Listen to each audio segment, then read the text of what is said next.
Hi, everyone. So, of course, this year, Christmas is going to be a little different. We're all lamenting about some version of this. Our plans aren't exactly going to go the way we want them to go. I'm reminded of the story of a man named Jon Blais. His plans didn't exactly go the way he wanted to either. You see, he was living his life, doing well, in his young man in early 30s. And he was teaching special education or special needs children, doing quite well. And he got the news from his doctor that he had advanced ALS. He was going to die at a young age. So after he accepted this news, tried to decide what he was going to do. And he decided that he wanted to do the Ironman triathlon and kind of raise awareness for ALS. He was told by his doctors that he couldn't really train hard because that would further accelerate the disease. So he did not train that hard, and ended up being able to do that anyway. They allowed him in, and he just barely made the swimming cutoff. He was going along on the bike. He was weaving. He was starting to get dizzy. He was getting cramps. Had to stop multiple times, and then did an awful lot of walking on the marathon thereafter. But just barely made it under the 17-hour mark, and finished as an Ironman.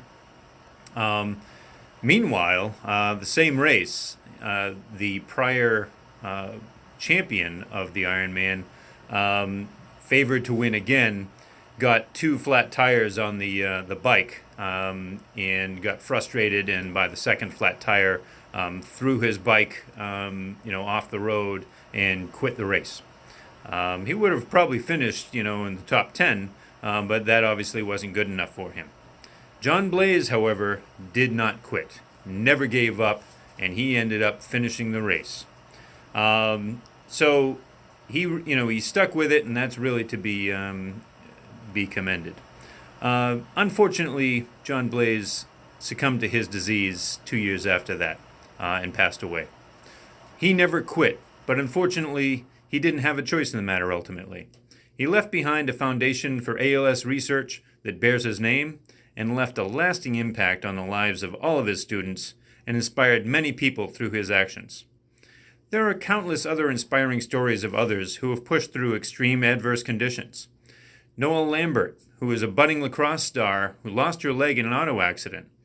She, never having run before or doing track, trained for and made the U.S. Paralympic team, is going to be going to Tokyo in track.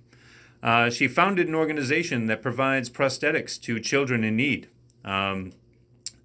Very, very commendable. Rebecca Gregory lost her leg in the Boston Marathon bombing. After getting a prosthetic and learning how to walk on it, then run on it, she ultimately ran the Boston Marathon after that. Aaron Ralston became pinned while climbing in a remote canyon, and rather than starve to death, he cut off his own arm with a pocket knife.